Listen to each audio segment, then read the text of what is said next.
One of the main reasons the S23 Ultra is such an incredible phone is because it lacks an Exynos processor.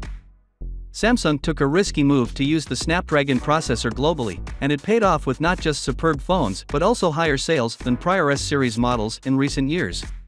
So when news came that Samsung would revert to a split between Exynos and Snapdragon chips for the Galaxy S24 series, it caused quite a stir.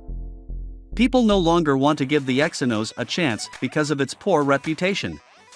The S24 and S24 Plus will employ Exynos chips, according to one tipster, in regions including as Europe, South Korea, and portions of Asia. In contrast, the S24 Ultra, the most expensive model, will continue to use Snapdragon chips globally, as will the S23 Ultra. This move makes logical since the most costly Galaxy S phone should have the most powerful CPU. Similar to how Apple does with its iPhones, the Pro versions receive the newest chip, while the standard ones get a somewhat older one. In Samsung's situation, both chips are new, but one is superior than the other. The tipster does not have a perfect track record, so don't accept the news at face value.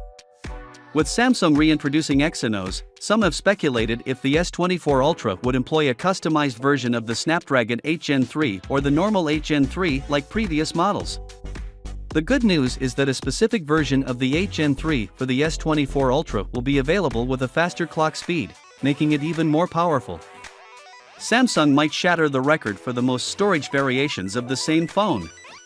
The same tipster claims that Samsung may sell the S24 Ultra in 5 storage configurations: 128GB, 256GB, 512GB, 1TB, and a staggering 2TB TB.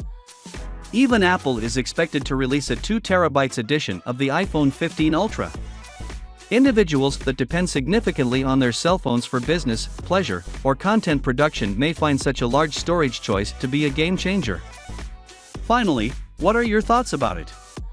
So with that being said, let me know your thought in the comment below, and if you are new here, please subscribe. Peace out.